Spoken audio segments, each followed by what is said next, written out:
పసిడి ప్రియులకు Hyderabad bullion market తీపి కబురును అందించిందని చెప్పుకోవచ్చు. శనివారం నాటి ట్రేడింగ్ లో బంగారం ధరలు స్వల్పంగా తగ్గుముఖం పట్టాయి. గత కొన్ని రోజులుగా ఆకాశాన్ని తాకుతున్న పసిడి రేట్లు ఇప్పుడు కాస్త అయితే శాంతించినట్లుగానే కనిపిస్తోంది. బంగారం కొనుగోలు చేయాలనుకుంటున్న వారికి ఇది నిజంగానే ఊరటనిచ్చే అంశం. నిన్నటితో పోలిస్తే ఈ రోజు మార్కెట్లో స్పష్టమైన మార్పు కూడా కనిపించింది. 24 క్యారెట్స్ శుద్ధ బంగారం 10 గ్రాముల ధరపై ఈ రోజు ₹380 తగ్గింపు అయితే నమోదైంది. దీంతో ప్రస్తుతం 10 గ్రామ్స్ గోల్డ్ మనం చూస్తే తులానికి ₹1,44,220 మనకి ముగిసింది. ఆభరణాల తయారీకి వాడే 22 క్యారెట్స్ బంగారం రేట్ కూడా తగ్గినట్లుగానే కనిపిస్తుంది. 10 గ్రామ్స్ 22 క్యారెట్స్ గోల్డ్ రేటు చూస్తే మనం ₹350 దాకా తగ్గింది. ఇప్పుడు 22 క్యారెట్స్ 10 గ్రామ్స్ గోల్డ్ రేట్ ₹1,32,200 వద్దకి చేరుకుంది.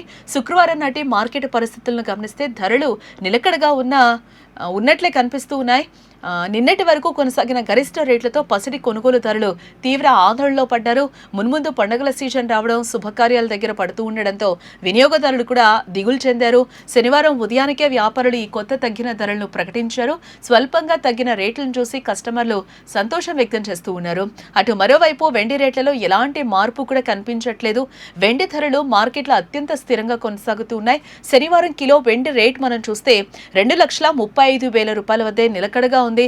మార్కెట్లో పసిడి తగ్గింది, వెండి మాత్రం పాత స్థాయినే కొనసాగించడం ఇక్కడ గమనార్హం. పారిశ్రామిక వినియోగం ఎక్కువగా ఉండడంతో వెండి స్థిరంగా అయితే ప్రస్తుతం కొనసాగుతూ ఉంది.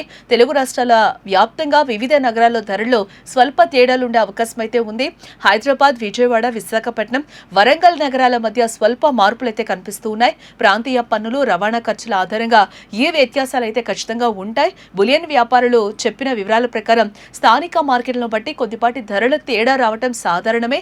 బంగారం కొనుగోలు చేసే వినియోగదారులు ఒక ముఖ్యమైన విషయాన్ని అయితే గుర్తుంచుకోవాలి. తప్పకుండా ప్రభుత్వం ప్రకటించిన అధికారిక ధరలకు అదనంగా 3% జీఎస్టీ అయితే వర్తిస్తుంది. షాపుల్లో బిల్లు వేసే సమయంలో ఈ 3% జీఎస్టీని అదనంగా చెల్లించాల్సి ఉంటుంది ఖచ్చితంగా. దీనికి తోడు జ్యువెలర్స్ వేసే తరుగు, మజూరీ ఖర్చులు కూడా వేరుగా ఉంటాయి. కస్టమర్లు కొనుగోలు చేసే ముందు ఈ లెక్కలన్నీ కూడా స్పష్టంగా చూసుకోవడం చాలా బెటర్.